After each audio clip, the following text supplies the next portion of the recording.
Bem-vindos a este que é o nosso primeiro evento da juventude aqui na Assembleia da República e desde já gostava de dar uma pequena nota inicial acerca do lugar em que nos encontramos, que não deixa de ser simbólico estarmos naquela que era o refeitório dos monges e, na verdade, este foi o local onde os nossos antepassados se encontravam e era precisamente à mesa que partilhavam as suas ideias, falavam e debatiam. E é exatamente isso que vamos aqui fazer. Recebemos hoje, com muita honra, a deputada estadual do Estado de Santa Catarina, a deputada Ana Campanholo, pelo qual pedi uma enorme salva de palmas. Por favor.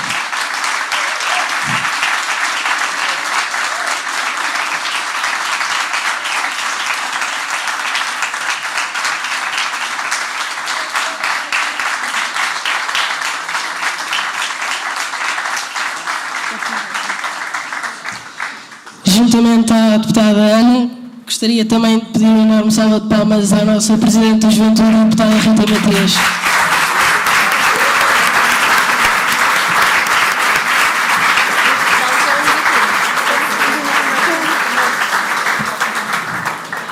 Ambas, cada uma no seu país, têm travado um duro combate em defesa das mulheres.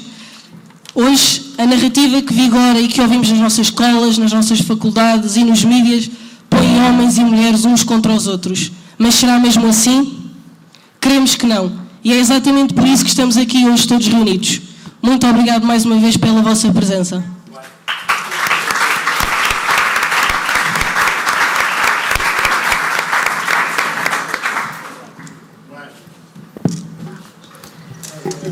Muito boa tarde a todos. Se me permitem, estou em casa, vou falar aqui ao lado da deputada Ana Campanholo, a quem gostava de começar por agradecer pela sua presença, porque de facto esta mulher linda deixou o seu esposo e a sua filha Catarina de 2 anos para estar aqui connosco e fazer uma grande missão, que é aquela de nos falar da verdade, uma verdade que nós muitas vezes não temos acesso e, portanto, o meu primeiro agradecimento, e se não me levam a mal, era dirigido à deputada Ana Campanholo pela sua vinda a Portugal.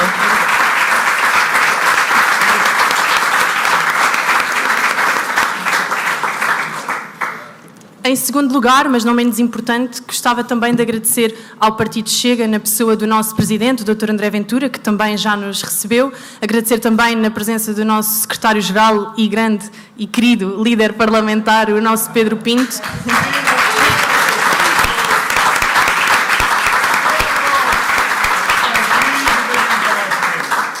Porque, de facto, estamos aqui na Casa da Democracia Portuguesa, não é? É graças também à autorização e ao apoio e ao carinho que o Pedro e também os meus colegas deputados que aqui estão, não são os únicos, já cruzámos-nos com outros, mas gostava também de agradecer ao Jorge Galveias, ao Filipe Melo e ao professor Gabriel Mitar Ribeiro, porque, de facto, esta presença destes deputados demonstra um compromisso que o nosso partido tem com a defesa daqueles que são os valores da família, com a defesa da verdade, com a defesa da mulher e do homem, sem qualquer complexo de dizer o que é uma mulher e o que é um homem.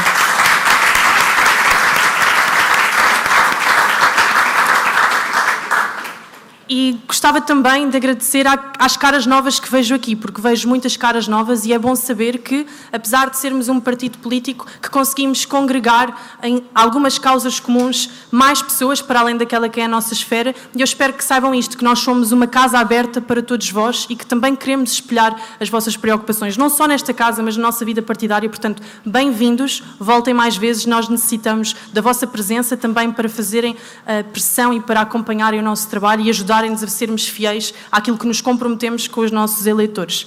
Mas também agradecer aos que nos acompanham de sempre, ao partido e às estruturas que aqui estão, às várias, não quero nomear para não ser injusta, mas se me permitem, e depois da deliberação do Tribunal Constitucional de que ditava um suposto fim da juventude Chega, vou ser aqui uma mãe galinha, se me permitem, e agradecer aos meus jovens, que na verdade têm a minha idade, eu é que já me sinto uma avó, com estes desgastes da estrada.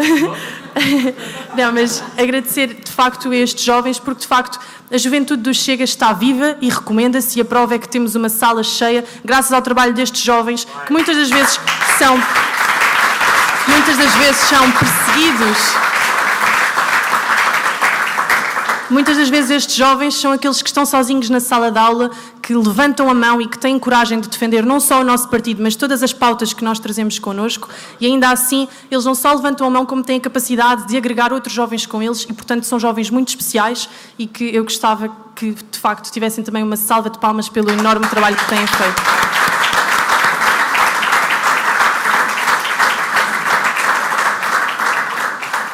Vou tentar ser mesmo muito breve, porque estamos aqui, acima de tudo, para ouvir a Ana Campanholo e eu vou deixar quem sabe falar. Na verdade, eu sinto-me num festival de música, eu sou aquela banda que ninguém conhece e estou ao lado aqui de uma banda famosa e, portanto, eu sei que ninguém me quer ouvir a mim, querem ouvir de facto é quem sabe. Mas não poderia deixar de dizer que, de facto, estamos na casa da democracia e eu acho que, de facto, a casa nunca foi tão democrática como hoje, porque pela primeira vez estamos a poder falar de algo que não era permitido até então. Porque sabemos as narrativas que, infelizmente, circulam nesta casa e sabemos a repressão, o cancelamento, a censura até que vai sendo vivida e que vai sendo sentida por quem tem a coragem de dizer que pensa diferente. E então, de facto, é um passo muito especial pela primeira vez podermos aqui afirmar o óbvio, como eu já tinha dito, que de facto um homem é um homem, uma mulher é uma mulher e não há nada mais bonito do que uma relação complementar entre ambos, sem introduzir uma competição que não é saudável.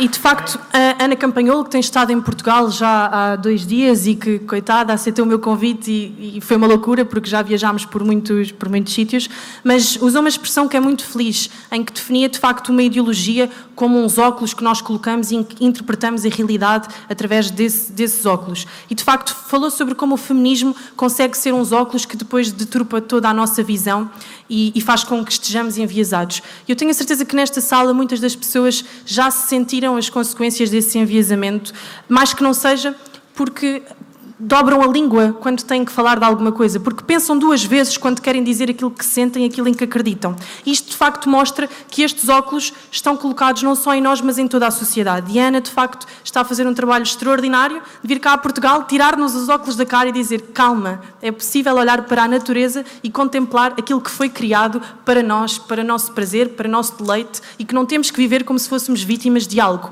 Nós fomos criados para ser livres e a Ana está-nos a trazer liberdade.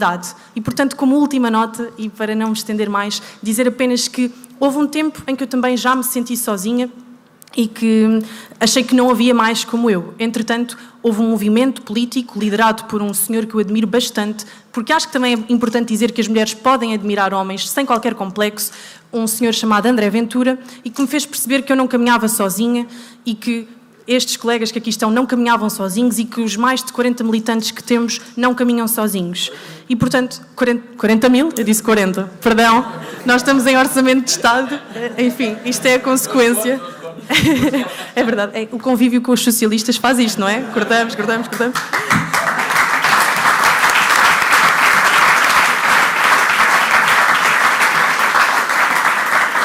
Mas em todo o país, não é? Eu ouvia muitas jovens, mulheres e homens dizerem: bolas, eu achava que estava sozinho e afinal não estou.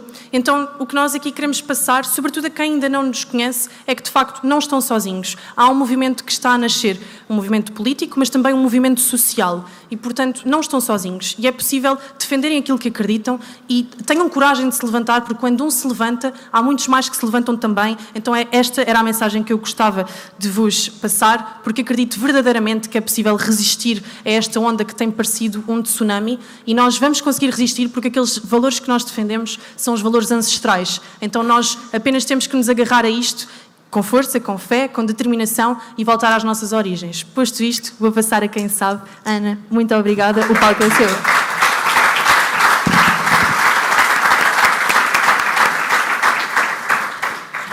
Boa noite a todos. Gostaria de cumprimentar na pessoa da deputada Rita e também do André Ventura, que já me recebeu muito bem. A todos vocês, não vou alongar os cumprimentos, porque senão não chegaremos nunca ao assunto que viemos conversar. Me disseram, quando eu avisei que viria à Europa, que deveria chegar pontualmente nos locais, pois aqui eram muito pontuais, mas, pelo visto, o brasileiro já dominou Portugal também, porque todos estão sempre atrasados aqui, e nos horários. Então, estou muito feliz por estar aqui com a Rita, minha amiga, E, como vocês podem ver, estamos inaugurando uma nova era, espero, em Portugal. Uma era em que as mulheres usam a mesma roupa e não se odeiam. Não foi combinado, não é, Rita? Não. Mas eu juro que não estou com raiva. Não sei você, não sei até o final. Bom, também estou muito feliz por estar aqui, porque finalmente posso falar sem que o Alexandre de Moraes me escute. Alegria, estou muito feliz. Espero que ninguém esteja gravando para mandar para ele depois, porque quero voltar para casa em segurança. Bom, vamos falar brevemente sobre um assunto que eu e a deputada Rita pretendemos agora, com esse intercâmbio cultural e político, transformar em um livro que vai se chamar A Hidra Feminista e vai abordar a situação do feminismo e do antifeminismo no Brasil e em Portugal. E a Rita aceitou meu convite e esse livro vai chegar até vocês nos próximos 365 dias, sem atrasos portugueses nem brasileiros. Né? Também é importante mencionar que eu estou aqui numa viagem oficial a mando da Assembleia Legislativa de Santa Catarina. Diferentemente de Portugal, no Brasil, cada estado tem sua Câmara de Deputados e a Câmara da Assembleia Legislativa de Santa Catarina é a mais conservadora do Brasil, e me oportunizou estar aqui oficialmente. Mesmo assim, é preciso ponderar que o que eu digo aqui é absolutamente responsabilidade minha e não representa todos os deputados, e isso, obviamente, seria impossível, embora existam, sim, grupos que tentam representar todos os outros, sabemos que isso é impossível. Então, a cordialidade, o carinho e o respeito que trago do Brasil aos portugueses, esta, sim, representa a Assembleia Legislativa, mas os pontos de vista políticos, partidários, ideológicos, que vamos falar a partir de agora, são de estrita responsabilidade minha. Bom, feminismo é uma temática muito antiga para quem convive com o ambiente universitário. No início, já mencionei que o livro que vamos escrever, eu e a Rita, vai se chamar A Hidra Feminista. Na mitologia, a Hidra era um monstro que, cada vez que se cortava uma de suas cabeças, cresciam outras. Então, parecia ser invencível.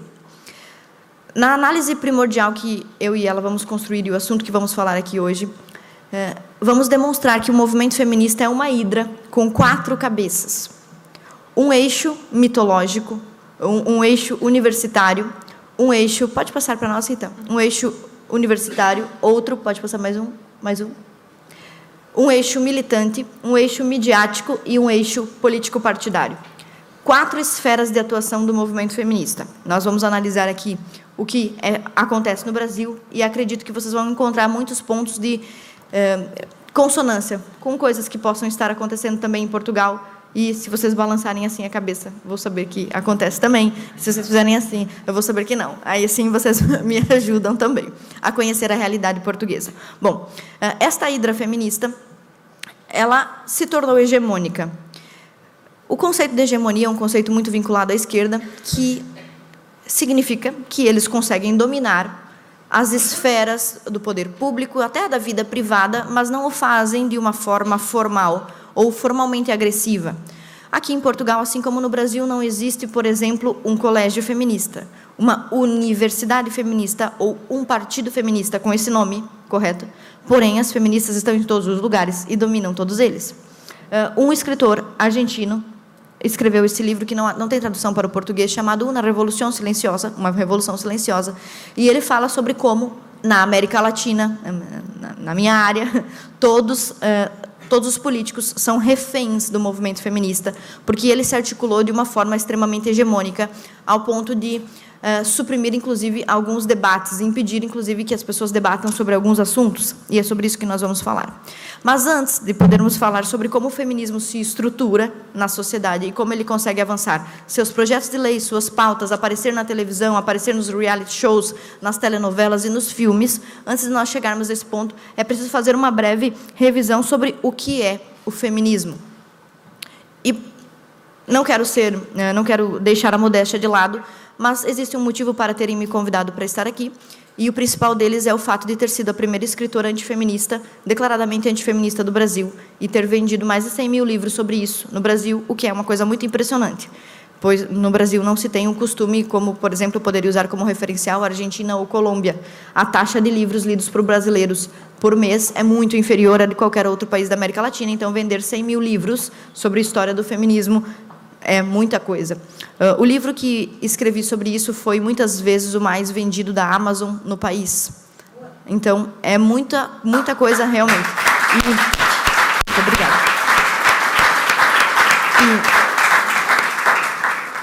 Neste caso, o Brasil também está atrasado. Bom, mas então por que trouxeram uma brasileira para falar sobre uma coisa que o Brasil sempre está atrasado? Nós brincamos que até o 5G chega atrasado no Brasil, né? Chegou 1G primeiro. Bom, no Brasil, o antifeminismo tem, então, 10 anos. É o tempo que temos de desenvolvimento dos nossos encontros, nossas conferências, mas o crescimento é absolutamente exorbitante. No ano passado, nós estivemos numa conferência em São Paulo e cerca de 5.000 mulheres antifeministas reunidas falando sobre como cuidar melhor de suas casas, como não abandonar a maternidade e como ser mulher no mercado de trabalho sem perder a feminilidade. Uma coisa absolutamente impressionante. Um número gigantesco mesmo de mulheres no Brasil já se identifica com o antifeminismo. Mas isso, ainda assim, coloca o Brasil atrasado nesse cenário. Nos Estados Unidos, o antifeminismo tem a mesma idade que o feminismo, e isso sim é muito impressionante. O feminismo, como nós o conhecemos, que é principalmente o feminismo de segunda onda, e já vou explicar brevemente essas etapas, o feminismo de segunda onda é aquele que se tornou mais popular, mais conhecido, os livros, literatura de aeroporto, outdoors, propagandas de perfumes, propagandas televisivas, filmes, tudo isso que nós conhecemos como feminismo, nós passamos a conhecer na segunda onda. E qual é a data de início da segunda onda? A segunda onda começa aproximadamente em 1960, junto com o lançamento da pílula anticoncepcional e da obra de Beth Friedan, A Mística Feminina, nos Estados Unidos. E, menos de 10 anos depois, já surge nos Estados Unidos uma antifeminista, Phyllis Schlafly, uma política do Partido Conservador que lidera mulheres donas de casa contra a votação da emenda dos direitos iguais e vence as feministas em 1970. Então, nos Estados Unidos é muito comum falar sobre feminismo ou não feminismo, ou negação do feminismo, ou mesmo antifeminismo. E existem muitas escritoras, inclusive, que ocupam cadeiras universitárias, mulheres muito famosas que fazem críticas contundentes ao movimento feminista, como, por exemplo, a Christina Hoff Sommers, da PragerU, talvez já tenham visto algum vídeo dela no YouTube. Isso é muito impressionante, porque lá existe um verdadeiro respeito à democracia no debate quanto às questões relacionadas à mulher, porque é possível apresentar um ponto de vista feminista e também um ponto de vista conservador em absolutamente todas as questões. Enquanto que em outros países, e pelo que tenho sentido é o caso de Portugal, as pessoas sequer sabem que existe uma opção para a mulher que não seja ser feminista, o que é muitíssimo impressionante, porque a Europa, todos lá no Brasil pensam, assim sentem, que a Europa é absolutamente evoluída, avançada em todos os sentidos e que aqui as coisas chegam primeiro. E, nesse caso, o que temos sentido é algo um pouco diferente. Há uma resistência muito grande, inclusive, a falar sobre a negação do feminismo e a tentar transformar o feminismo em uma coisa boa, ou puxar um bom feminismo, ou o lado bom do feminismo. Não sei se sentem isso, mas é o que consigo observar. Então, quais são as 3 etapas principais do feminismo para depois nós podermos falar de como ele tem triunfado na política brasileira e acredito que aqui também. A primeira onda do movimento feminista, segundo elas próprias, defende o direito ao voto e à propriedade privada. Devem ter ouvido isso já. O feminismo é bom e nós não podemos nos colocar contra ele. Rita já deve ter ouvido, eu ouço muito. Você não pode ser antifeminista ou falar contra o feminismo, porque você tem que ser grata ao feminismo, porque sem ele não teria o direito de votar, de trabalhar e de estudar. Já ouviram isso? Exaustivamente, né? Pois bem, o sucesso dos livros que escrevi e que vendi lá no Brasil se refere justamente ao fato de, em 400 páginas, ter conseguido demonstrar que esses avanços são avanços inerentes à tecnologia, ao capitalismo, à revolução industrial e ao liberalismo, e não necessariamente ao feminismo. O próprio Ludwig von Mises, conhecem, já ouviram falar, que não é um conservador, um religioso, porque essa é uma acusação que fazem muito a minha pessoa, né, porque sou religiosa, então dizem que não posso falar sobre isto ou aquilo, pois falo do ponto de vista religioso. Então, Ludwig von Mises, que era um economista e ateu, dizia, em 1920, ou seja, na época em que a primeira onda do feminismo estava borbulhando, né, pensem isso, né, os países estavam começando a discutir o direito ao voto, alguns já estavam até concedendo o direito ao voto às mulheres, havia um movimento sufragista e havia um movimento feminista, e se discutia a viabilidade desse movimento, ou a veracidade desse movimento, Ludwig von Mises escreveu, em 1920, que o feminismo era duplamente desnecessário. Primeiro, se o feminismo estivesse no mundo somente para defender a igualdade de oportunidade entre homens e mulheres, assim como defendemos a igualdade de oportunidade entre negros e brancos, entre homossexuais e heterossexuais, enfim, se o feminismo estava no mundo apenas para defender a igualdade de oportunidade, ele era completamente descartável, dizia Ludwig von Mises, porque os liberais já fariam isso, e a tecnologia, a revolução industrial e o avanço natural da história já faria com que as mulheres ocupassem esse espaço. Esta é a opinião de Ludwig von Mises.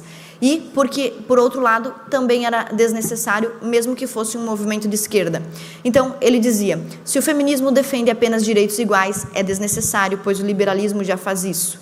Se, de outro modo, o feminismo não defende apenas direitos iguais, mas quer mudar a natureza do homem e da mulher, criando uma nova espécie humana, também é desnecessário, porque o marxismo já quer isso. Então, é duplamente desnecessário. Dizia Ludwig von Mises. Ele que está dizendo, não sou eu, certo? E ele que viveu aquela época, naquele borbulhamento do movimento feminista.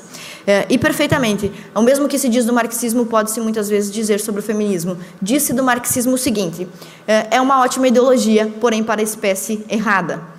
Uma ideologia legal, só que a espécie humana não combina com ela. O feminismo é a mesma coisa, uma ideologia legal, porém homens e mulheres não combinam, porque jamais vão se moldar a estas proposições.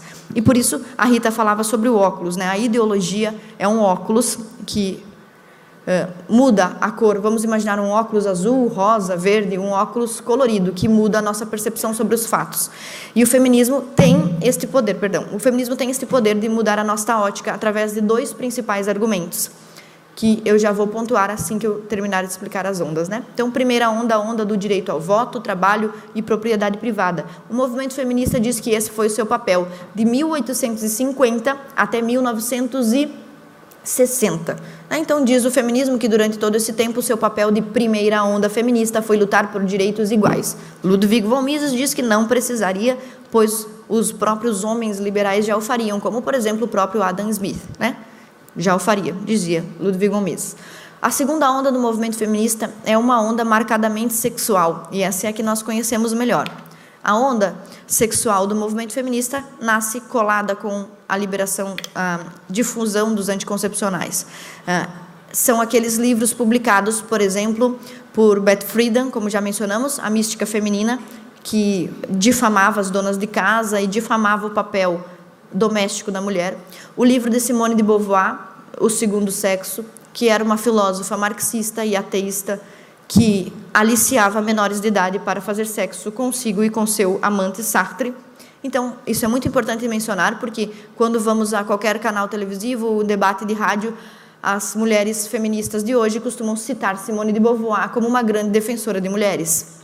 E enquanto que a biografia de Simone de Beauvoir mostra que ela se aproveitava da vulnerabilidade de suas alunas que vinham fugidas do comunismo ou do nazismo para estudar em universidades francesas e aliciava essas meninas para fazerem sexo com Sartre, que, com todo respeito, era feio e não conseguia arrumar suas próprias namoradas. Quem diz isso não sou eu, né? São as próprias mulheres que passaram pelas mãos de Simone de Beauvoir e Sartre, como um dos livros mais conhecidos sobre isso, que se chama Memórias de uma Moça Bem Comportada, da Bianca Lamblin, que foi uma das vítimas de Simone de Beauvoir e Sartre. Simone de Beauvoir chegou a ser afastada temporariamente do seu trabalho de professora universitária por aliciar menores quando uma mãe de aluna a denunciou.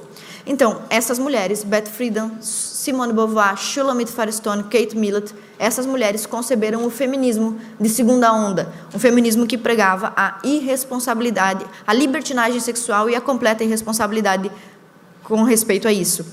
Não vamos discutir questões morais aqui, como sobre a conduta que as mulheres ou os homens devem ter, mas a questão é que, para o movimento feminista, a libertinagem sexual feminina é fundamental e não pode ser realizada sem a legalização do aborto. Porque as mulheres só podem se comportar de maneira irresponsável no sexo se puderem matar as consequências desse sexo irresponsável, que são os bebês. Por isso, a segunda onda do movimento feminista vem agarrada com os dois braços e as duas pernas na pauta abortista, sem exceção. Então, todas as feministas são abortistas. desde a primeira onda, inclusive, não somente na segunda. Ouvimos muito, justamente também, que a primeira onda do movimento feminista era muito boa, e o problema é a segunda. Será que já ouviram isso aqui? Ou o movimento feminista hoje é ruim, porque defende gênero e aborto, mas quando surgiu era muitíssimo bom. Não sei se alguém aqui compartilha a mesma religião que eu, mas a Bíblia tem muitos provérbios, entre um deles está a parábola de Jesus, que diz que é impossível de uma fonte de água salgada sair água doce, ou uma árvore de maçã começar a dar pêssegos. Então, em minha concepção, o feminismo que conhecemos hoje, que é radical, anticristão, anticatólico, anti-instituições, antipatriarcado, antifamília, antimaternidade, pró-aborto, esse feminismo que conhecemos hoje de gênero é e sempre foi o mesmo feminismo embrionário dos séculos passados. Tanto que, em 1920, quando ainda falávamos em primeira onda de feminismo, Margaret Sanger abria a primeira clínica de aborto nos Estados Unidos, ainda na primeira onda. Mas então, essa primeira onda, tentam nos dizer as feministas, era apenas sobre direitos iguais. A segunda onda, esta sim, é uma revolução sexual, e a terceira onda é uma revolução identitária, que é a revolução de gênero. Então, apenas para revisar, deixar bem marcado na nossa cabeça, 1850 começa a primeira onda, 1960 começa a segunda, e 1990 começa a terceira. Qual é o marco da terceira onda? A revolução identitária promovida pela pauta de gênero. Quais são as principais autoras? Judith Butler e Monique Wittig, e várias outras que se replicam em todo o país. Existem as feministas de elite que replicam o conteúdo dessas matriarcas, e elas devem odiar esse nome, dessas matriarcas do feminismo. Então, estas são as três ondas, e creio que está bastante claro, talvez já soubessem disso, ok? Então, sabendo que essas três ondas existem e que elas estão conectadas, é impossível dizer, por exemplo, que Rita não era Rita quando tinha 2 anos, era Rita. Ninguém poderia imaginar que Rita se tornaria hoje a deputada que é, mas aos 2 anos já era Rita, e não seria deputada hoje se não fosse Rita aos 2 anos. A mesma coisa acontece com o feminismo. Não haveria feminismo de gênero e pró-aborto hoje se não houvesse a primeira e a segunda onda, que, segundo Ludwig von Mises, eram completamente desnecessárias, pois as mulheres alcançariam igualdade com os homens por fatores socioeconômicos e históricos de evolução natural, conforme dizia Ludwig von Mises. Mas como é que nós chegamos ao ponto em que não podemos mais falar sobre feminismo de maneira honesta? Eu quero colocar para vocês pode voltar para cima, por favor, Rita? Isso. Voltar. Desce. Perdão. Mais um. Aqui. Esta citação é de uma feminista norte-americana. Lembram que conversei com os senhores que lá o antifeminismo tem a mesma idade que o feminismo. E há um debate um pouco mais saudável, mas também não vamos nos iludir, não é tão saudável assim. Mas uma antifeminista muito famosa lá, Carrie Lucas, escreveu um livro chamado Guia Politicamente Incorreto do Feminismo. Que redundante, porque se é contra o feminismo só pode ser politicamente incorreto, mas é bom reforçar, né? Bom, a Carrie Lucas nos diz, nessa citação que os senhores veem aí na tela, que o movimento feminista criou uma divisão sobre o que é permitido e o que é proibido falar. Então, o movimento feminista discute o que se debate e como se debate, e o que é proibido argumentar, quais são os argumentos proibidos. Existem 2 discursos principais para o movimento feminista, 2 argumentos fundamentais que todos nós, mesmo sendo conservadores ou de direita, já caímos em algum momento de nossa vida. Seja, inclusive Rita, eu, todos nós já caímos nesses argumentos. O primeiro argumento substancial, e aquele que é o principal, a razão pela qual o feminismo existe, é dizer que não há diferenças essenciais entre homens e mulheres. Isso hoje tem um nome na universidade: teoria de gênero, ou categoria de análise de gênero, no curso de História, que no caso é o meu curso. Então, gênero, a criação dessa expressão gênero, usa-se aqui a palavra gênero. Lá no Brasil, em todas as palestras que tenho feito, inclusive com conservadores, eu digo, você não vai mais usar a palavra gênero. A batalha política começa e às vezes termina na linguagem. E a própria criação da palavra gênero é perder a guerra. Porque na língua portuguesa, quem tem gênero são as palavras. E as pessoas têm sexo. Então, por exemplo, o sol é do gênero masculino, mas o sol não tem pênis. Ou seja, as palavras têm gênero. As pessoas não são palavras, as pessoas não são coisas, as pessoas são pessoas e, portanto, as pessoas têm sexo. Então, no Brasil já se discute muito, já que estou falando com pessoas que falam sobre política, isso não disse em outras palestras, que eram palestras religiosas, universitárias, mas como vocês aqui trabalham com política, vocês vão ter que discutir muitas vezes sobre violência de gênero. Ah, por que aconteceu violência de gênero? Você vai começar dizendo, só um momento, violência de sexo. Ah, porque não sei, de que gênero você é? Como é a pergunta? Gênero. Como assim gênero? Não, de qual gênero você se identifica? Como assim me identifico? Sou homem. Não, mas esse é o gênero. Não entendi gênero. Sou do sexo masculino. Faça-se de louco. Sou louco, não estou entendendo. Porque se você usar a palavra gênero, você já está no campo assumido por eles, o campo que eles já determinaram. Foram eles que disseram que você nasceu homem, mas pode se identificar com outro gênero e receber um outro pronome. Como é que vamos discutir? Veja que importante, aqui no parlamento, se vamos ou não, como já se discute no Brasil, não sei aqui, se vamos adotar oficialmente o pronome neutro.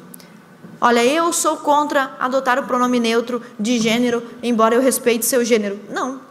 Olha, não dá nem para começar a discutir, porque eu sequer considero a existência de gênero. Para mim, existe sexo.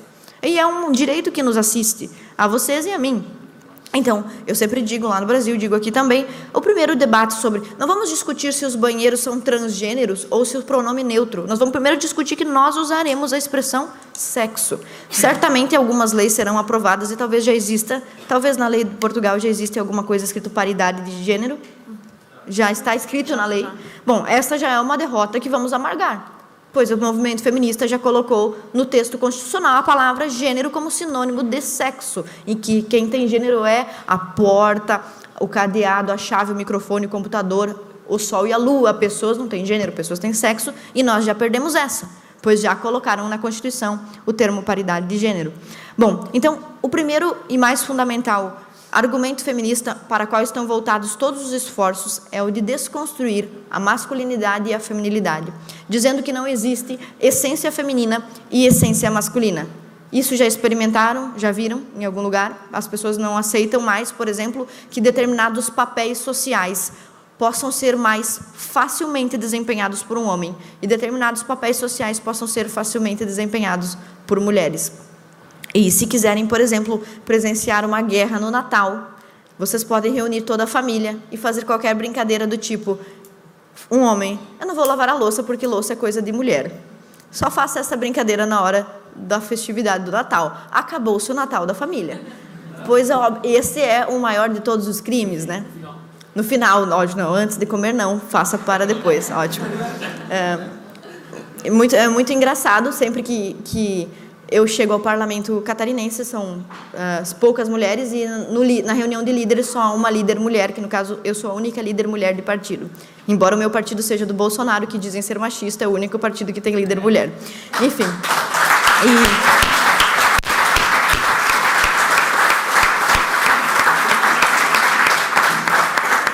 E toda vez que temos uma reunião de líderes, sempre tem algo a comer, né? Tem pão, né? Camarões, às vezes, lagosta só no STF, mas às vezes tem sempre algo para servir, e eu sempre entro e faço a brincadeira, meu Deus, tudo isso de homem, tudo isso de comida, vou ter que lavar a louça. E todos riem, por quê? Meu Deus, que bom estar na presença de uma mulher que faz esse tipo de brincadeira, e que não sai a chorar pelos cantos. Meu marido, por exemplo, todas as vezes que nosso carro bateu foi ele, nenhuma vez fui eu. E todas as vezes que estamos no trânsito, ele continua a dizer que quando passa uma mulher, que a mulher é barbeira, né? Deve ser mulher. E, tipo, é óbvio que ele não está a falar sério, porque senão seria um contrassenso, já que o nosso carro batido 180 vezes foi batido sempre por ele. Mas a própria possibilidade de brincar sobre as coisas, de levar as coisas com leveza, ou de indicar qual é a preferência de um homem ou de uma mulher no relacionamento já se tornou complexo. Um homem hoje não pode mais dizer para uma mulher que eu não quero me casar com este tipo de mulher, ou que eu não quero que minha mulher use este tipo de roupa. O que, veja bem, é uma escolha, eu vou escolher com quem vou me casar, certo? Eu poderia dizer ao meu marido que não quero que ele use esse certo tipo de cabelo. E ok, não vou me casar com um homem que usa o cabelo assim, não vou me casar com um homem que usa essa roupa. Eu tenho um assessor, um amigo meu, que um dia estava dentro de casa, conversando comigo, e estava usando uma bermuda do cão Coragem. conhecem, um desenho animado, e a visita me disse, meu Deus, esse cara está usando uma bermuda do Cão Coragem. E eu disse a ele, olha, você não fica usando essa bermuda do Cão Coragem em trabalho. Ele não se ofendeu por absolutamente nada, mas essa brincadeira já não pode ser feita no casamento. Amor, você não vai sair com essa roupa, isso não é adequado, não pode fazer mais nada, não se pode falar sobre mais nada, porque tudo é absolutamente considerado machismo. E isso, obviamente, mina as relações humanas. Mas como é que o movimento feminista conseguiu chegar a este ponto, em que não se pode mais discutir sobre certas coisas, como bem diz a Carrie Lucas? Nós vamos analisar rapidamente pelo eixo universitário, que é a primeira etapa de construção de um argumento feminista. O primeiro, este que não há diferença entre os gêneros, né? Não existe diferença entre homem e mulher, ou melhor, vamos elaborar melhor esse argumento. Para as feministas, não existe mulher enquanto essência. A mulher que nós imaginamos na nossa cabeça como conservadores, ela foi inventada pelos homens, pelos burgueses, pelos clérigos, pela igreja. Esse conceito foi inventado por alguém. Este é o primeiro argumento feminista. E quem não cai no primeiro, cai no segundo. Talvez aqui a maioria dos senhores seja contra a ideologia de gênero. Consigo imaginar que sejam, porque estão no partido Chega, né? Mas o outro principal argumento feminista, o segundo, ele é muito mais comum e todos nós já caímos nele.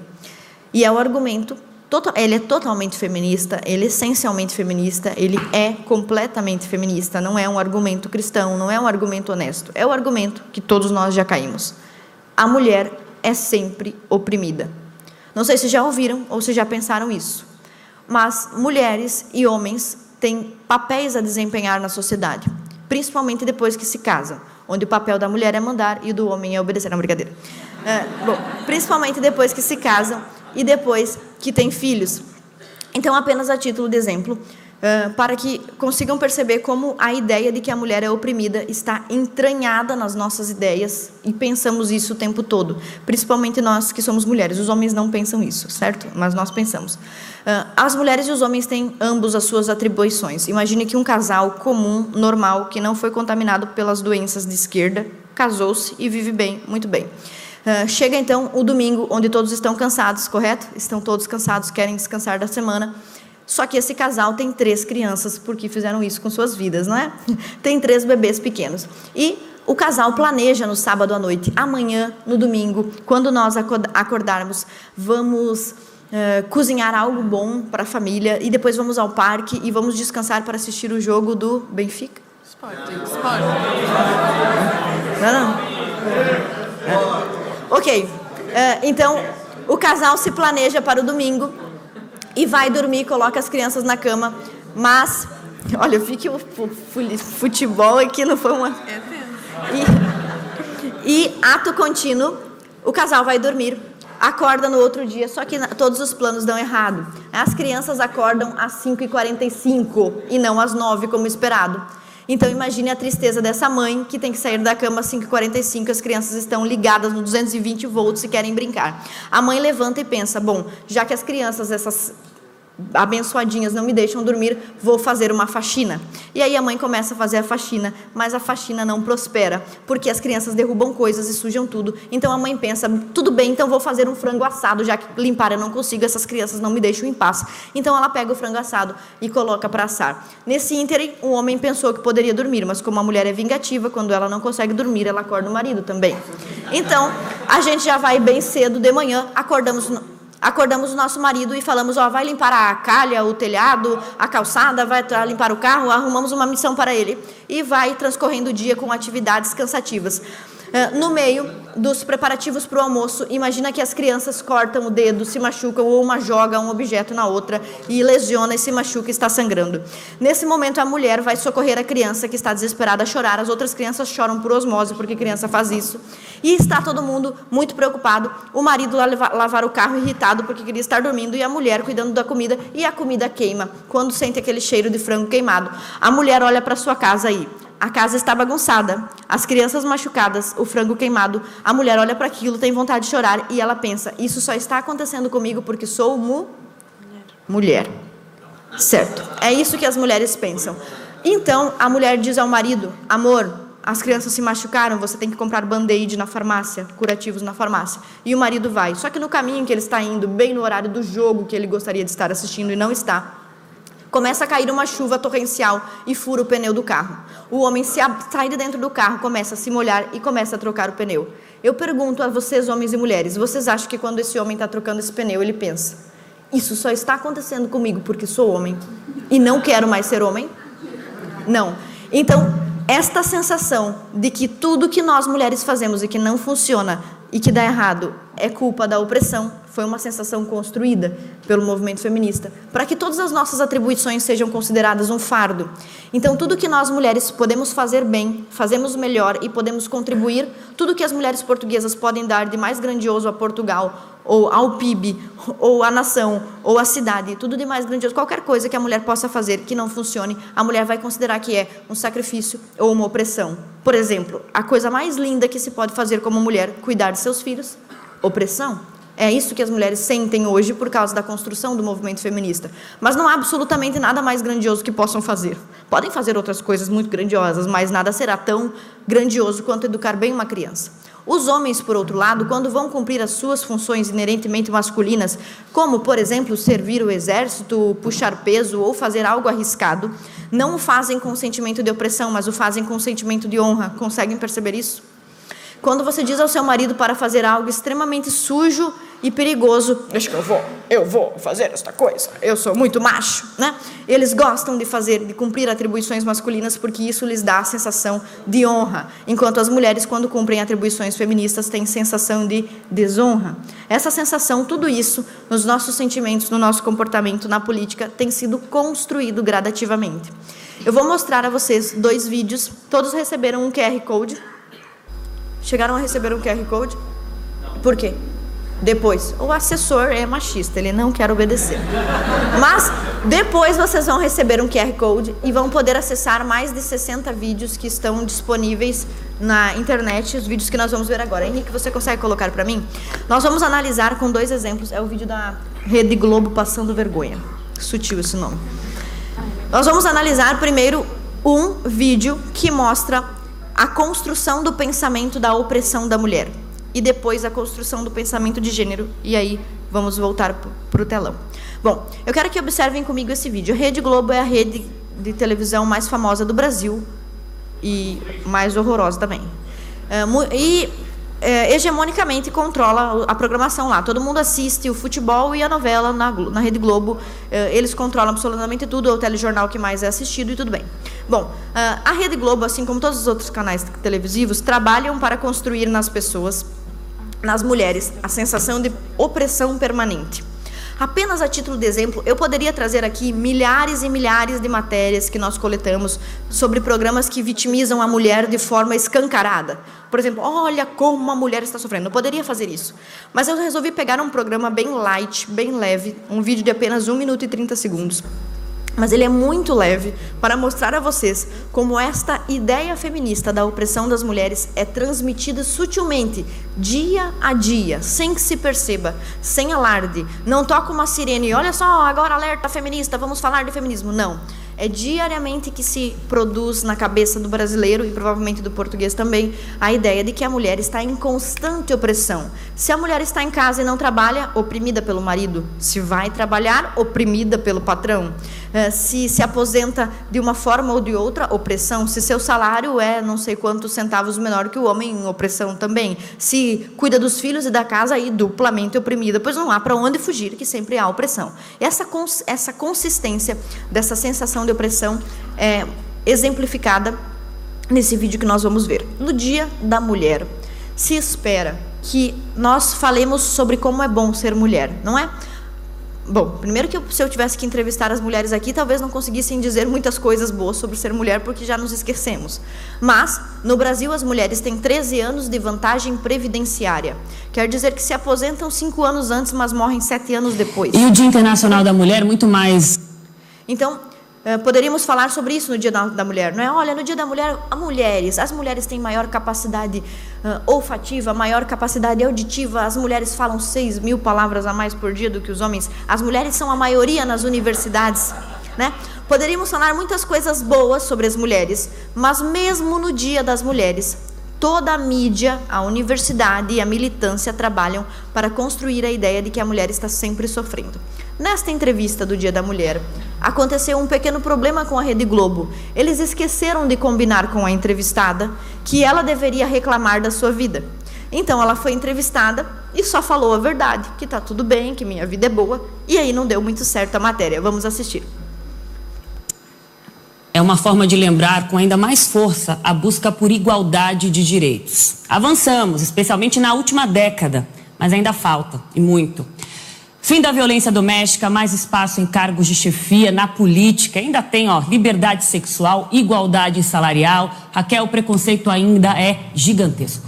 Tem muita coisa ainda para avançar, né, Aline? As mulheres estão encarando o preconceito, tentando fazer as suas mudanças e muitas delas conseguindo. A gente vai fazer um giro agora por 3 capitais para mostrar exemplos inspiradores de mulheres que superam, né, dia a dia essa discriminação no trabalho, essa diferença que acontece em relação aos homens. Então, estou aqui com a Thaís Veiga, ela é engenheira civil, ela começou nessa profissão, digamos assim, no mercado de trabalho, ainda como estagiária. Thaís, muito bom dia para você, obrigado por estar aqui com a gente na edição das 10. Eu queria saber, na faculdade você já sentiu essa diferença de maior participação das mulheres? Não, quando eu entrei na faculdade, que foi em 2008, a engenharia, o curso de engenharia estava bombando. Então, na minha turma, que era de engenharia civil, tinha praticamente 40% da minha turma era de mulher.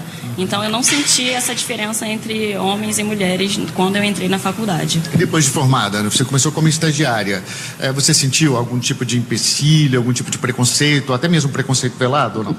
Não, eu entrei como estagiária em 2012 e na obra que eu entrei tinham engenheiras mulheres, estagiárias mulheres, então eu consegui me integrar bem, não tinha essa diferença de homem e mulher também, era bem receptivo, assim, o mercado para a mulher.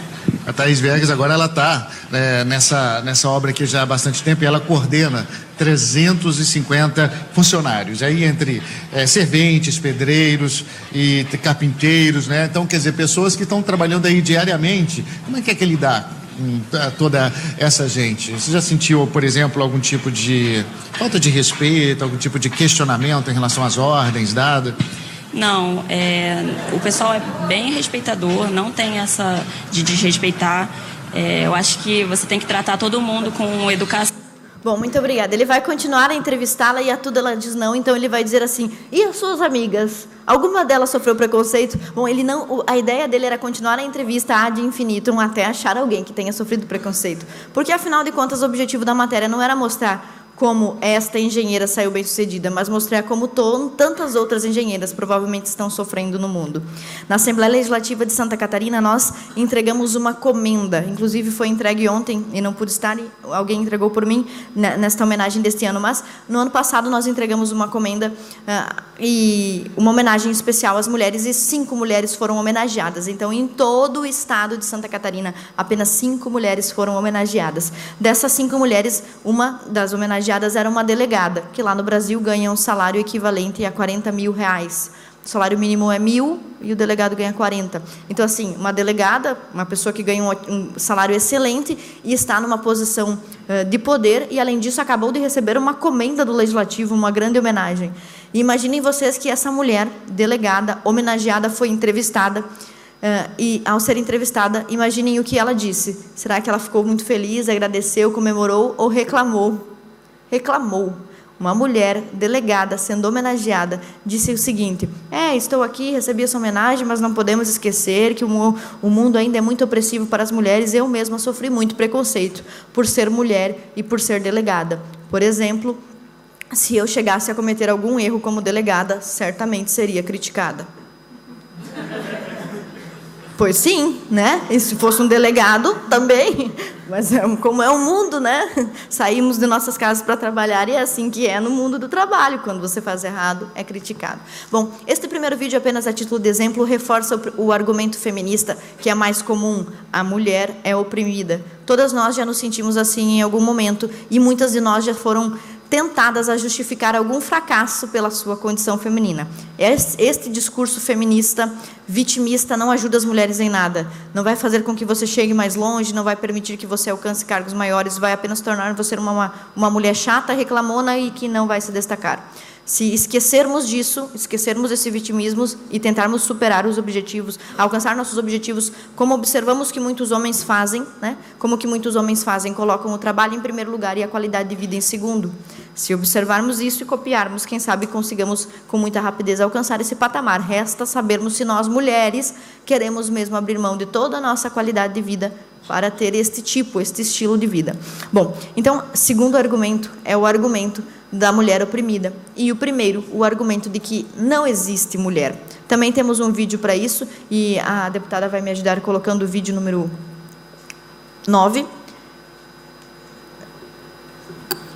Neste vídeo vocês vão ouvir uma feminista chamada Berenice Bento, que é uma feminista brasileira, e lembram que disse a vocês, no Brasil chegam as coisas todas atrasadas. Então esta discussão é de 2016. Você sabe que não existe... Pode pôr. Existe mulher, que é um símbolo, e como todo símbolo é unitário, é autoritário, é impositivo, né? Mas a gente usa esse símbolo mulher para construir uma agenda unificada de luta e a partir daí avançar em uma determinada agenda, né? Isso tem sido muito grosseiramente, né, de forma caricatural, tem sido mais ou menos o que a crítica, a discussão que tem sido em torno, por exemplo, de uma agenda que joga todas as forças, por exemplo, em torno do casamento gay, né? E a crítica que se faz, então, essa é a discussão do essencialismo estratégico. Nós sabemos que não existe a mulher enquanto essência, mas a gente usa isso discursivamente, reforça isso para que a gente possa construir e avançar em alguns momentos. Muito obrigada. Então, o primeiro argumento, lembra que eu falava sobre ele antes, é o argumento de que não existe mulher, não existe diferença entre homem e mulher. Não é algo que se fala abertamente na mídia, mas nesse evento, que foi um seminário de teoria queer de 2016, um evento fechado só entre feministas, a gente ouvimos claramente a doutora Berenice Bento, que é uma professora universitária, dizer: nós, feministas, sabemos que não existe mulher, mas a gente usa isso discursivamente para avançar uma agenda. Vocês ouviram isso que eu ouvi também, não ouviram? É isso que elas dizem entre si. Não acreditamos que existe mulher em essência. Não cremos nisso, não há diferenças essenciais, mas vamos simular que isso existe através do essencialismo estratégico para que a nossa pauta tenha a quem representar e consigamos avançar as nossas agendas.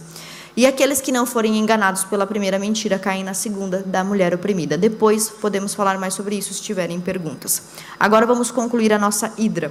Como é que esses dois argumentos principais do movimento feminista, que resumem o feminismo, como é que esses argumentos chegam até nós? Primeiro, eles passam pela universidade. É o refinamento universitário. Conhecem a história do pronome neutro? Aqui já tem, né? Elo.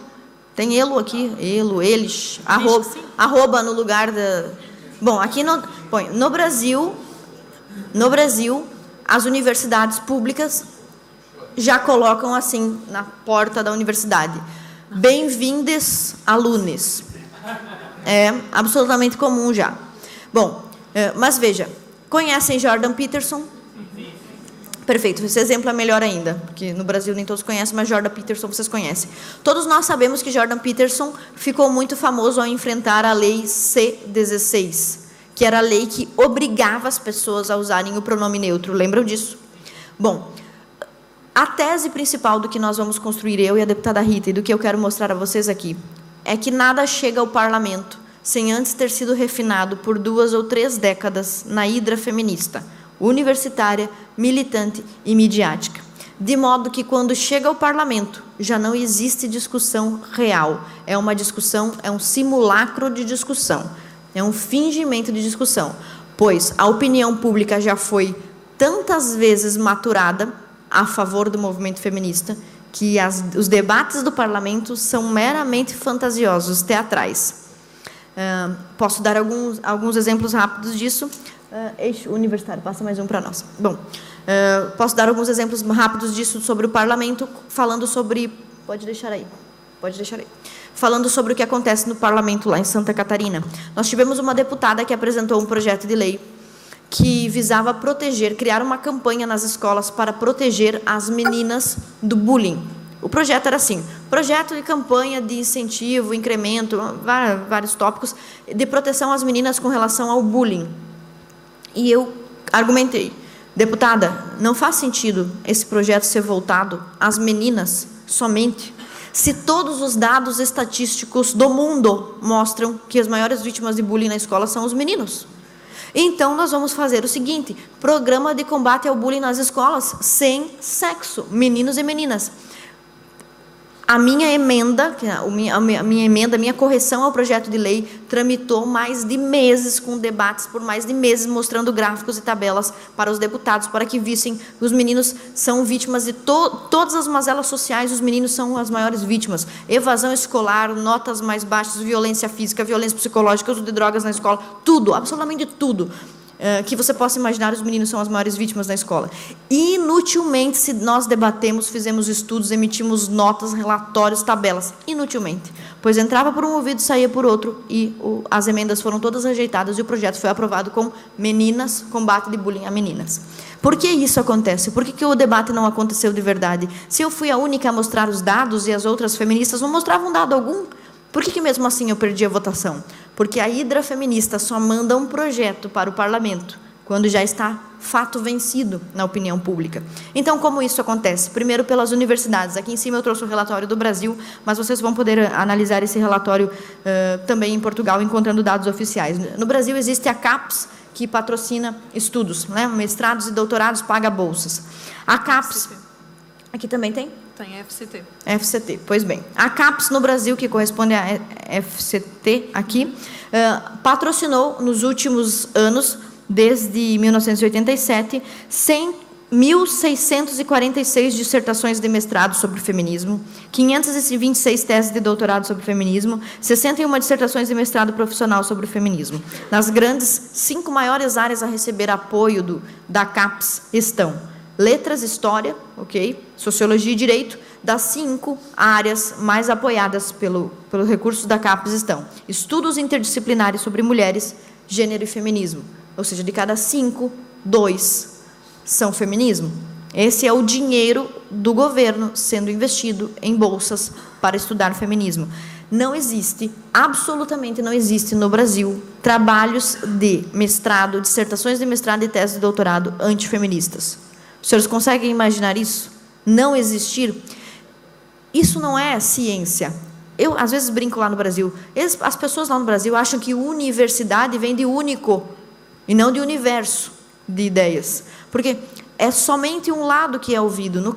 Não sei se sabem a minha história, depois poderiam analisar um pouco se quisessem, mas fiquei conhecida e me elegi justamente porque enfrentei uma professora de mestrado que não queria orientar o meu trabalho e eu a processei, mostrando documentos, gravações da aula dela, levei a juízo e mostrei que ela estava cometendo perseguição religiosa e política contra mim. E por isso me tornei muito conhecida e depois acabei eleita deputada. Quero mostrar para você só, a título de exemplo, como é que são as salas de aula. Pode passar? Essa daqui é a porta do Diretório Acadêmico 8 de Maio, Diretório Acadêmico de História de um curso de uma universidade estadual do Brasil. DAUM, Diretório Acadêmico 8 de Maio, que é o Diretório Acadêmico de História. Isso pressupõe que todos os alunos do curso de História votam na presidenta Dilma, que é absolutamente absurdo. Como poderia você entrar numa farmácia e todo mundo que está na farmácia é de um partido? Você entrar numa fruteira e todos que estão na fruteira são do partido. Você entrar num cruzeiro de férias e todos dentro do cruzeiro são do mesmo time. Isso não é orgânico, isso não é natural, isso é construído. Então, esta é a porta da sala do curso de História na universidade onde eu estudei e que tive que processar essa professora. Vocês estão vendo claramente? Eu até brinco que essa pichação aí, Satã reina, é completamente desnecessária, pois é um aviso que não precisaria estar ali, pois é só de entrar na sala já se sente, né? Quem é que reina ali. Mas olhe bem para o que está ilustrado na porta. Uma feminista pisando uma cruz na porta de um diretório acadêmico. E se tiver algum aluno ali que não concorda com aquilo? Não tem problema, porque esse aluno não existe, se existir está escondido. Então, a primeira ferramenta é a ferramenta universitária. É controlar o que é estudado, é controlar o que é apresentado. Tenho 3 minutos? É controlar o que é apresentado, é controlar o que é estudado, é controlar as dissertações e escolher previamente quem apresenta ou não uma tese ou uma dissertação. Já falamos do caso do Jordan Peterson, por isso nós vamos passar esse. Deputada, muito obrigada por me ajudar, viu? Pode passar mais um até chegarmos aí. Ó. Vou falar de um outro exemplo dos Estados Unidos muito comum, que vai dar a vocês um parâmetro de como estamos, como a situação é desesperadora nas universidades. Lawrence Summers foi secretário do Tesouro do Obama. Obama é conservador? Não. Então, o Lawrence Summers é conservador? Não. Lawrence Summers não é conservador, não é cristão, não é religioso, não é de extrema-direita. Mas ele era reitor da Universidade de Harvard. E aconteceu na Universidade de Harvard uma conferência sobre diversificação da força de trabalho em ciências e engenharia. Essa conferência visava discutir por que não há tantas... Olha, vejam bem. O objetivo da conferência era tentar descobrir e discutir por que não há tantas mulheres nos cursos de engenharia, sistemas de informação, engenharia do petróleo, engenharia mecânica. Não há, certo? Então, o objetivo da conferência era tentar compreender isso. O Dr. Lawrence Summers resolveu citar alguns estudos e fazer alguns comentários dizendo que as diferenças biológicas entre homens e mulheres ajudam, não são o único fator, mas ajudam a explicar as diferenças nesses cursos, que as diferenças biológicas têm impacto fisiológico, que tem impacto psicológico, que tem impacto profissional. Ele disse isso, mas, meu Deus do céu, né? Embora a conferência tivesse o objetivo de discutir o assunto, estava proibido de discutir o assunto. Tinha que chegar lá dizendo o que todas as feministas já dizem, que a culpa disso é o machismo. Então, olha só que impressionante o que aconteceu nesta conferência. Foi o que bastou para ter um chilique cataclísmico. Nancy Hopkins, uma professora de biologia do Instituto de Tecnologia de Massachusetts, que participava da conferência, afirmou quase ter tido um desmaio. Oh, como ele pôde dizer isso? E ela disse que quase teve um desmaio, saiu correndo da conferência e foi logo procurar a mídia para dizer que o Dr. Lawrence Summers era machista, misógino e preconceituoso. Bom, pode passar mais um? Não bastou o Dr. Lawrence Summers ter pedido 1 milhão de vezes desculpa, se humilhar publicamente, se arrastar na lama da vergonha. Não foi suficiente. Ele também comunicou que doaria 50 milhões de reais para ONGs feministas aplicarem em diversidade. Diversidade de qualquer coisa, menos de ideias, né? Então, e, mesmo assim, nada disso foi suficiente, porque ele tanto foi afastado da Secretaria do Tesouro, como foi afastado da reitoria de Harvard. Bom, se uma coisa dessas acontece com o reitor de Harvard, que diremos nós, meros mortais, que não somos amigos do Obama, não é? O que vai acontecer conosco? Então, que mensagem esses episódios do Jordan Peterson, do Dr. Lawrence Summers, ou mesmo o meu, que mensagem esses episódios nos dão? Se você é um jovem estudante, pesquisador ou cientista, jamais conteste a ideologia feminista. Senão você não vai pegar seu diploma, você vai ser perseguido e vai ser difamado. Então, o primeiro eixo é universitário, mas a universidade não consegue controlar tudo sozinha. Então, ela precisa mastigar, maturar as coisas para jogar na nossa casa, nos nossos livros, na televisão. Por isso, ela conta com o eixo militante. O eixo militante são as ONGs e as fundações, que vocês provavelmente conhecem. Vamos rápido aos dados para eu poder terminar. Pode passar, pode passar. Eu vou mostrar para vocês apenas os dados aí. Da Fundação Ford, rapidamente. Bom, uma ONG é uma organização não governamental. Aqui tem, no Brasil não tem. No Brasil chama-se Organização da Sociedade Civil, então, no ordenamento jurídico, a ONG não existe, mas existe. São cerca de 815 mil ONGs no Brasil. E dessas, 35% são voltadas à proteção de direito de alguma minoria. Então, cerca de 220 mil ONGs para proteger a minoria. Era para ser um paraíso, um país com essa quantidade de ONGs, né? Não deveria nem ter papagaio morto, mico-leão dourado, tartaruga, deveria ser o céu, assim. Mas, enfim, são milhares de ONGs. Da onde que vem o dinheiro dessas ONGs? O que elas fazem? Elas pegam o trabalho acadêmico, maturam e espalham em uma linguagem mais popular, por manifestações, passeatas, encontros, certo? E da onde que vem o dinheiro para fazer isso? De fundações globalistas. Uma das principais fundações que manda dinheiro para o movimento feminista é a Fundação Ford. Bom, olha que o movimento feminista ele é completamente contraditório. As feministas não são anticapital? O capitalismo não é uma porcaria? Os Estados Unidos não é um país imperialista, supremacista, branco, de gente nojenta, que usa a exploração do trabalho através do regime fordista de produção de bens? Pois a Fundação Ford envia milhões e milhões de reais para as feministas. Aqui temos um exemplo do Brasil, vou citar só o Brasil, imagina quanto que não deve vir aqui para Portugal. 3 milhões de dólares para católicas pelo direito de decidir, que são as católicas abortistas, que lá no Brasil nós chamamos de diabólicas pelo direito de matar. Muito bom, né? Bom, 3 milhões, quase 4 milhões, lá no Brasil esses quase 4 milhões significam 20 milhões de reais para uma ONG. Né? Só da Fundação Ford, aí vocês estão vendo outros números, 1.869.000. Temos outras universidades também que recebem recursos, pode passar para nós mostrarmos os números rapidamente. Universidade Federal do Amazonas, 2 milhões. Agora eu fico imaginando as populações ribeirinhas, originárias do Amazonas, as tribos indígenas discutindo feminismo, acho lindo, né? Universidade Federal do Amazonas, 1,9 milhões. Bahia, Minas Gerais, Rio de Janeiro, universidades de todo o Brasil recebendo recursos da Fundação Ford. Além da Fundação Ford, a gente tem a Fundação MacArthur. Pode passar mais um. Aí os números da Fundação MacArthur. Só o primeiro, Comunicação em Sexualidade e Direitos Reprodutivos. Não sei como é que é lá no Brasil, mas lá, aqui em Portugal, mas lá no Brasil as feministas sempre dão um nome contrário para a coisa que é. Por exemplo, direitos reprodutivos é para matar os bebês, não para reproduzir. Aqui também é assim?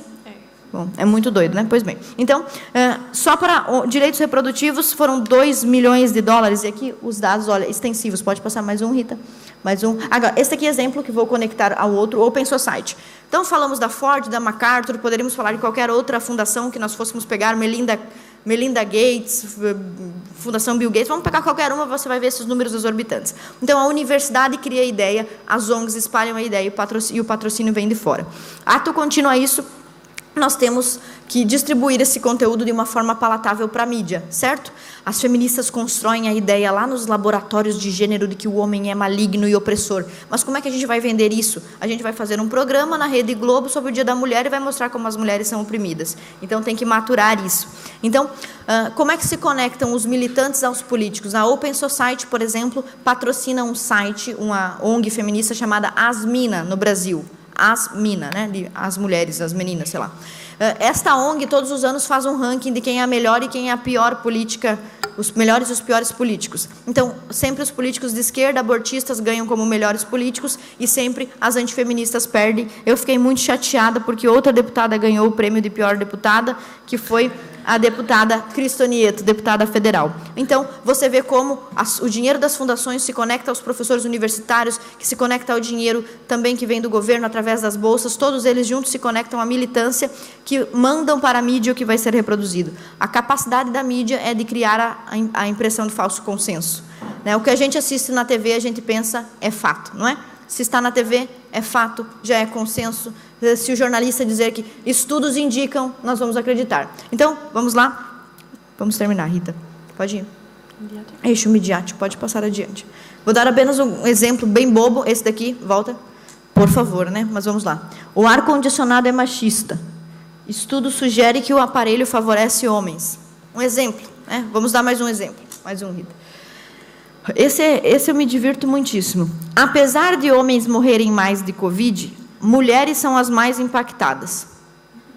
Como é, senhores cientistas, que uma pessoa é mais impactada do que a outra que está morta?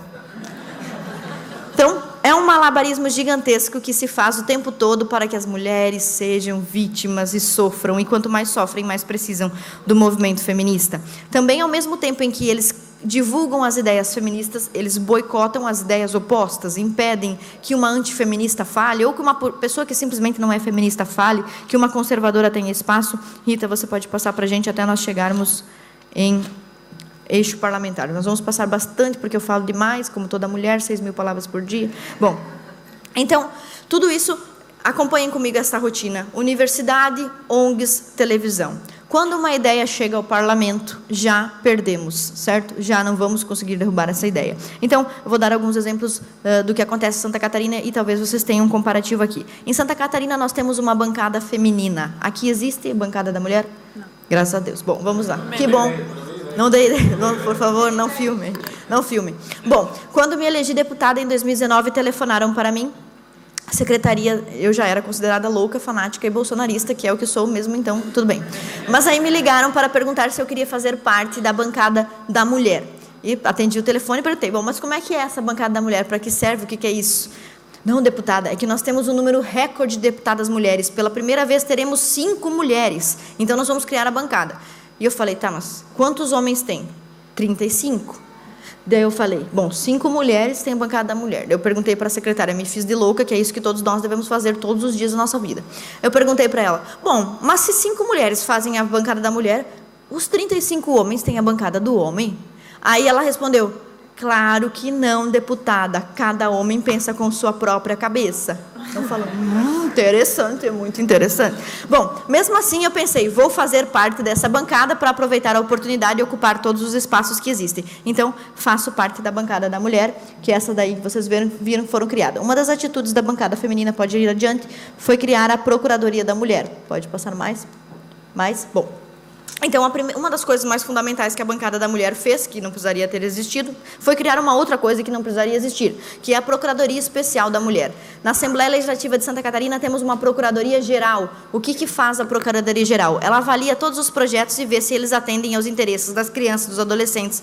Para economizar dinheiro, eu descobri aqui que os deputados não têm assessores. Lá em Santa Catarina, cada deputado tem direito a 20 assessores. Nós temos 20 para todos. E aqui tem 20 para todos. Mas, enfim, viu como funciona. Então, para economizar um pouco desse montante de dinheiro que se gasta no Brasil, decidiram que não haveriam várias procuradorias, porque antes havia Procuradoria do Agricultor, Procuradoria da Mulher, Procuradoria do Homem, Procuradoria do Homossexual, do Idoso, do Deficiente Físico, era muita procuradoria. Para economizar, criaram uma procuradoria só, que é a Procuradoria Geral, e quem é representante dessa procuradoria? Doutora Carula, uma mulher. Mesmo assim, as deputadas da bancada feminina acharam conveniente criar a Procuradoria Especial da Mulher. E olha o que diz a Procuradoria Especial da Mulher. Somente no caso de não haver deputada em efetivo exercício, a eleição para os cargos se tratará entre os deputados homens.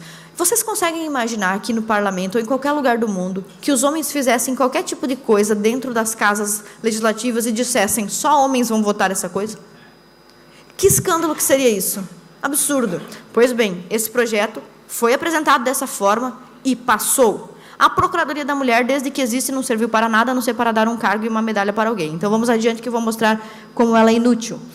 Por exemplo, ali no parágrafo 4, no inciso 4º do artigo 3º, nós vemos que o objetivo da bancada da mulher é fomentar a participação e a representação das mulheres na política, certo? Mais mulheres na política. Quando a Procuradoria da Mulher e a bancada da mulher foram criados, tinham 5 mulheres. Depois que criaram a Procuradoria, o número de deputadas baixou para 3. Muito boa atuação, muito importante, muito relevante. Bom, mais um exemplo para concluirmos. Mais 2. Pode 2 exemplos? Pode, tá. Bom, muito obrigada. Outro exemplo é o crime de estupro. O movimento feminista concebeu nas universidades... pode passar mais um? Mais um? O movimento feminista concebeu nos porões das universidades, às vezes nos pátios mesmo, porque não tem vergonha nenhuma, a ideia de que tudo é estupro. Já fazem isso aqui? Ou somente...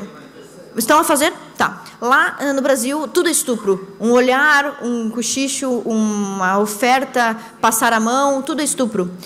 Bom, na legislação brasileira, uma vez, haviam 2 crimes. Um era atentado violento ao pudor. Qualquer coisa que você fizesse que não fosse sexo, com conjunção carnal entre um pênis e uma vagina, atentado violento ao pudor. Então, sexo anal, sexo oral, obrigar uma mulher a fazer qualquer coisa libidinosa, atentado violento ao pudor, certo? Quantos anos de pena? 6 anos é a pena mínima, 6 anos de cadeia. Se você estuprasse a mulher, de fato, conjunção carnal, isso aí sim um crime de estupro, quando um pênis entra na vagina, sob argumento de violência, aí sim você tem o crime de estupro, mais 6 anos. Agora, vocês imaginem qual é a conduta de um estuprador lá no Brasil.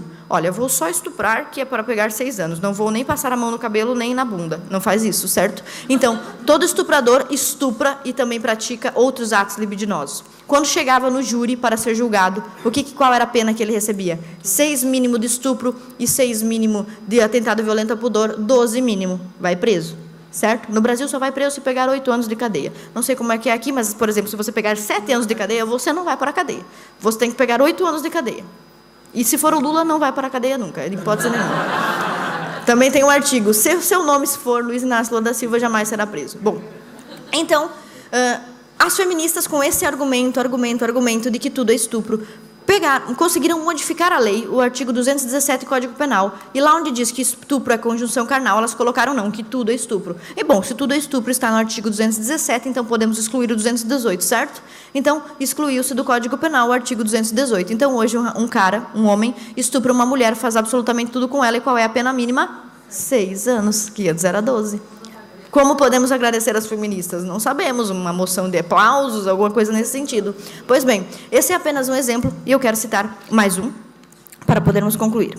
Vamos ao caso das vítimas de estupro e produção de provas. Consegue achar? Ali na tela estava a comparação da lei antes e depois. Bom, mais um exemplo da atuação da bancada, mais um, por favor. Uma atuação da bancada feminina, ou seja, a bancada das feministas atuando com respeito à violência.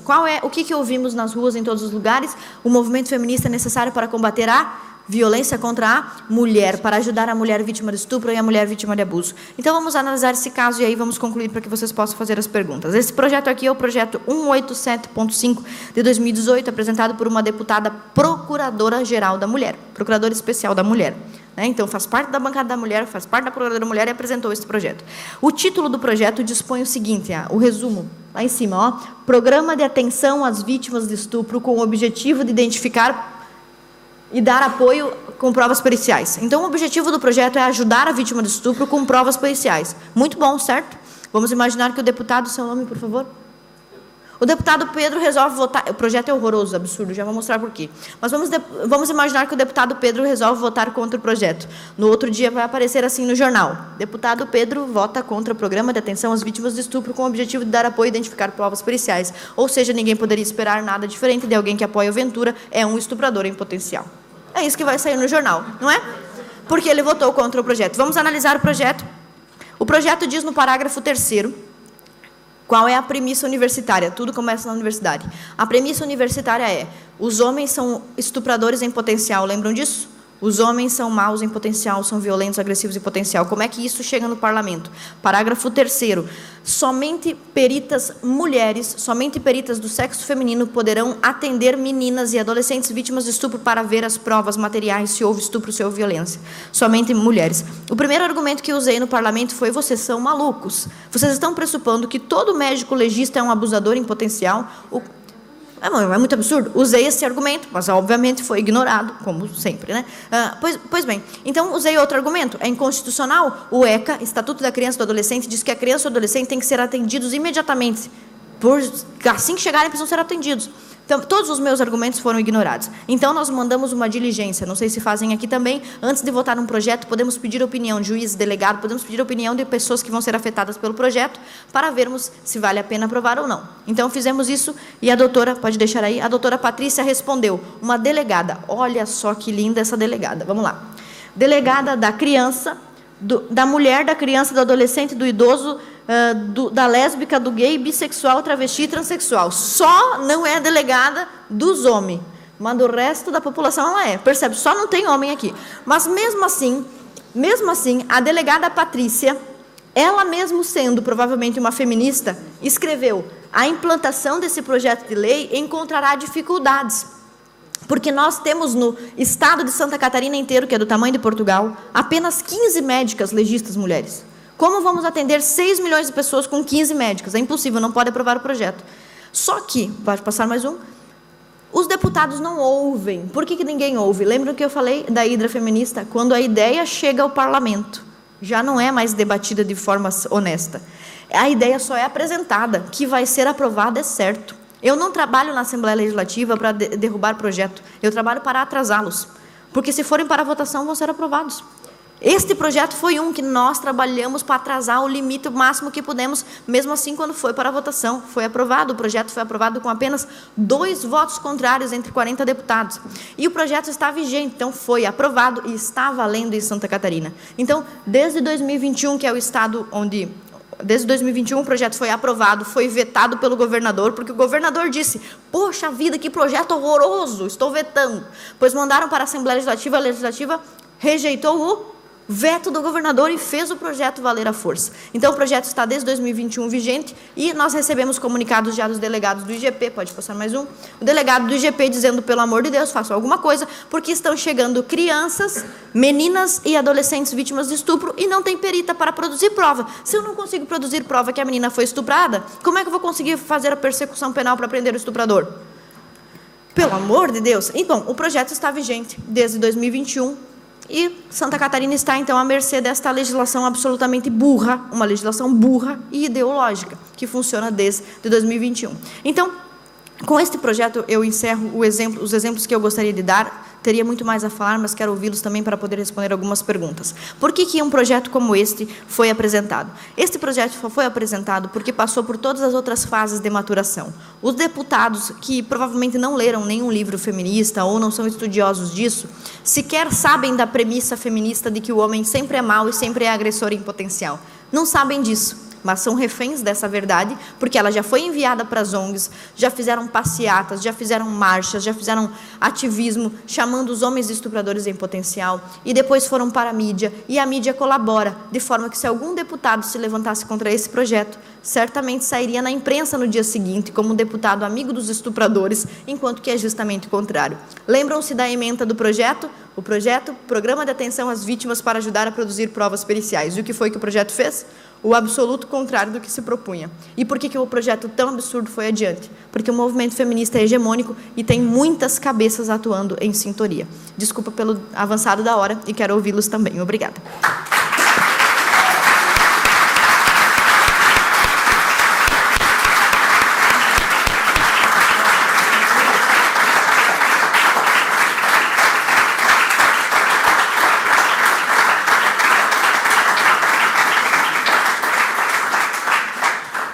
Deputada Ana, muito obrigada. De facto, acho que é impossível não admirarmos, depois desta exposição tão clara, não é? A Ana, de facto, é uma pessoa admirável porque, de facto, consegue explicar, não é? Mostrar argumentos e rebater todos aqueles argumentos bem básicos que nós costumamos ouvir, não é? Então, gostava só, infelizmente, vou ter que assumir aqui o papel de Augusto Santos Silva, deve ser do ar que respiramos muito tempo agora, e dizer que, infelizmente, não vamos conseguir ter o tempo de perguntas para garantir que ainda conseguem tirar uma fotografia, falar um pouco com a Ana, e a Ana é uma pessoa muito especial e gosta de falar com as pessoas com calma, portanto, vão ter esta oportunidade depois. Mas gostava só de, em primeiro lugar, dizer que isto não está só a acontecer no Brasil, é uma realidade que está a acontecer em todo o mundo e posso dar um testemunho bem simples. Estive agora no Egito, na COP27, porque faço parte da Comissão de Ambiente aqui no Parlamento e tivemos alguns trabalhos oficiais. E posso-vos dizer que um dos dias de negociação em que todos os ministros que lá estavam, da maior parte dos países, estiveram a discutir apenas sobre sexo, para não dizer género, não é? Sexo e clima, a forma como as alterações climáticas impactam mais as mulheres do que os homens. E pude ouvir argumentos tão ridículos como os homens são mais culpados das alterações climáticas porque, por exemplo, comem mais carne, usam mais carro e fazem tudo de mal, não é? E, portanto, é preciso perceber... O que é verdade, não? É preciso perceber que, de facto, esta agenda, como a deputada Ana explicou, invade todos os espaços e muitas das vezes nós achamos que há algumas narrativas que vão surgindo, nomeadamente o clima, mas eu não vou estar a puxar agora a brasa à minha sardinha, mas achamos que estas narrativas podem ser positivas e têm um fundo bom, mas a verdade é que não, é uma agenda que está toda ela muito conectada, mas falaremos sobre isso em breve, não vos quero incomodar muito mais. Mas gostava também de vos dizer que também em Portugal isto está a avançar com toda a força. O Partido Socialista apresentou agora uma lei que ainda não foi discutida porque estamos em período de orçamento, mas certamente vai ser uma das leis prioritárias já para o próximo ano. Na verdade, uma lei que já tinha sido trazida a governo pelo Ministério, voltou para trás porque o Tribunal Constitucional assim determinou que estava a ser um abuso por parte dos ministros, não é? Cabe à Câmara, cabe ao Parlamento legislar sobre direitos, liberdades e garantias, e assim sendo, esta maioria absoluta permitiu que o Partido Socialista pudesse apresentar uma lei que não fala só de casas de banho mistas, como nós ouvimos falar. Fala também sobre a possibilidade de nós na escola identificarmos como nos quisermos e nos processos administrativos termos o nome que determinarmos. Mas também não fica por aí. Determina que a partir de agora, qualquer indivíduo, como diz a lei, pode passar a frequentar não só os espaços, mas as atividades que até aqui são divididas pelo sexo biológico, conforme lhe der na maior gana. E isto traz inúmeras injustiças, porque eu falei recentemente sobre a questão do desporto e o Chega apresentou grandes críticas a esta lei e, de facto, a partir de agora, os rapazes que se identifiquem como mulheres vão poder começar a competir com as mulheres. Mas isto também traz uma dimensão de avaliação. Se eu disser, eu sou uma mulher, é um mau exemplo, mas se o Rui Cardoso disser que se identifica como mulher, os parâmetros dele de avaliação, não é o caso. Eu digo muitas vezes ao Rui que se tivesse uma filha, gostava que casasse com ele, portanto, é só mesmo uma ilustração. Mas se o Rui Cardoso dissesse que se identificava como uma mulher, ia passar a ser avaliado como uma mulher. Isto seria injusto para o José Shirley, para o Leonardo, para o Duarte, porque são homens, identificam-se como homens, mas, na verdade, biologicamente eles têm capacidades muito idênticas, não é? E, portanto, isto é o que está a acontecer, é o que vai acontecer na escola portuguesa. Nós, como disse a deputada Ana, só temos a capacidade de atrasar, e eu sei que o André Ventura e que o Pedro Pinto, o nosso grupo parlamentar, vai ser feroz neste combate, mas é preciso perceber que, de facto, a Ana explicou muito bem. A lei chegou aqui depois de um grande processo para trás. E como eu sou conhecida por plagiar, e as mulheres conservadoras são sempre assim, não conheço nenhuma mulher conservadora que consiga pensar pela própria cabeça e ser livre, não é? Aqui, segundo a narrativa dominante, somos sempre muito oprimidas e alguém mastiga as ideias e coloca aqui. Mas vou plagiar e vou partilhar um pensamento que a Ana disse ontem e que de facto é muito importante. Se nós queremos combater, é preciso 12 deputados do Chega, é preciso 50 em breve, se calhar até uma maioria absoluta, perdão, mas é preciso também ocuparmos os outros espaços que foram apresentados aqui. E a Ana ontem dizia muito bem, temos que combatê-los nas universidades, então precisamos que os jovens que aqui estão hoje prossigam uma carreira académica.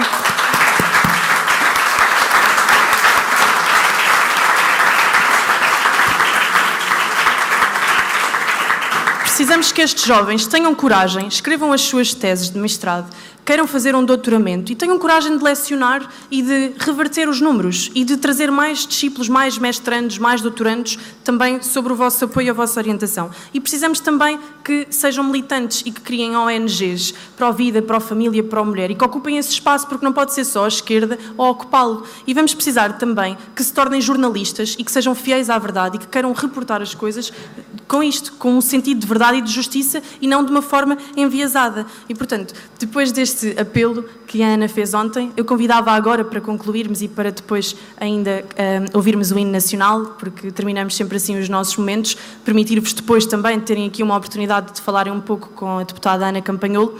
Convidava só apenas a deputada a deixar um último apelo, que já não pode ser este porque eu roubei. Agradeço e reforço a sugestão da deputada. Nossa amizade será muito frutífera. Fiquei muito triste de saber que existem poucas publicações ou quase nenhuma publicação antifeminista conhecida no país e nós vamos medir esforços. Quando ela me convidou para estar aqui com vocês, eu pensei, meu Deus, vou para a Europa. Mandei foto para todos meus parentes pobres para começar e depois comecei a elaborar um conteúdo que estivesse à altura desse parlamento. E acabou que fizemos um documento com quase 50 páginas, que ficou a metade de um livro que agora vamos fazer juntas. Então, eu vou sair daqui muito mais feliz do que quando cheguei. Vou sair com uma nova publicação, que é uma coisa muito boa, porque além de fomentar os nossos princípios, também é uma coisa que vem de dar dinheiro para quem escreve, não é? Então, estamos muito felizes nessa parceria. Contem sempre conosco. E uma notícia, não sei se interessa a vocês saber, mas eu, que sou uma pessoa que não avalio a política com os meus neurônios, mas com o meu coração, e sou mais torcedora do que cientista, acabei de ficar muito feliz em ver que o antagonista noticiou que o PL, partido do presidente Bolsonaro, apresentou uma representação ao TSE, que é um órgão muito justo, né? É lógico, informando e defendendo a tese de que Bolsonaro teve 51% dos votos no segundo turno. Pode ser, né?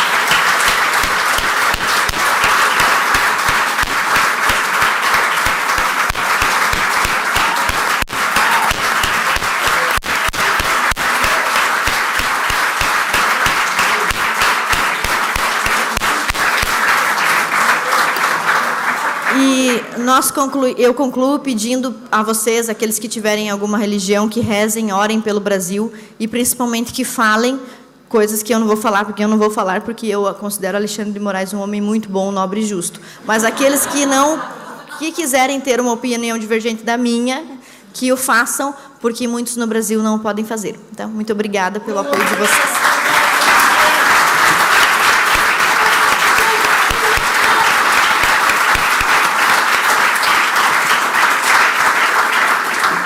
Estou muito chata mesmo para concluir, depois de dizer que esta notícia foi comovente, dizer só uma coisa, é muito bonito de facto ver que uma mulher conservadora tem tanta leveza, tem tanta beleza, quando aquilo que nos descrevem, não é? A Ana ontem disse, quando pesquisou sobre mim, viu só coisas boas. Eu também, quando pesquisei quem era a Ana Campanholo, também só encontrei pérolas e parecido como um monstro, não é? Como dissemos, uma à outra. Mas de facto, esta mulher defende estas ideias que parecem tão retrógradas, mas na verdade é a deputada estadual mais votada de toda a história no Brasil, no estado de Santa Catarina, e portanto é um sinal que nós não podemos ter medo de defender aquilo, porque os eleitores correspondem quando ouvem a verdade, não temos que ter medo de defender e portanto uma salva de palmas para a deputada mais votada do Brasil.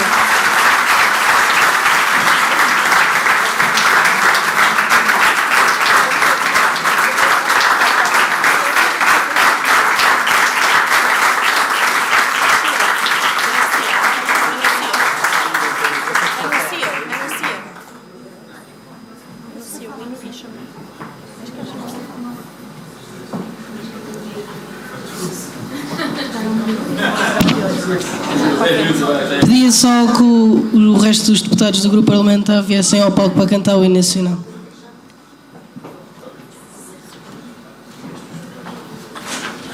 O resto, eu lembro-me, querido, o resto dos maltratado como é da vida. O resto, como todo o resto dos deputados. um machista que quiser passar a Parabéns. papel de deputada. Se quiserem passar a papel. Cadê aquela?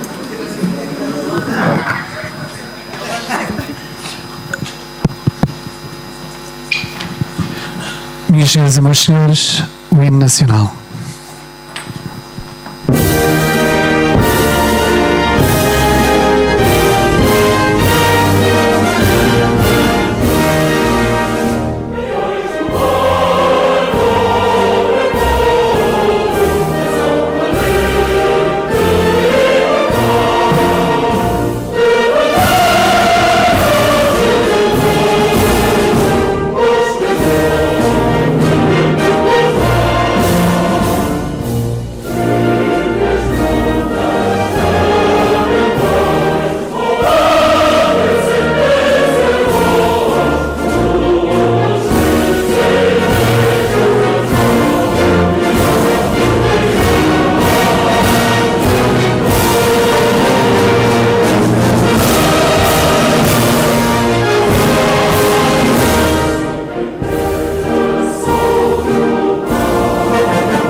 Chega!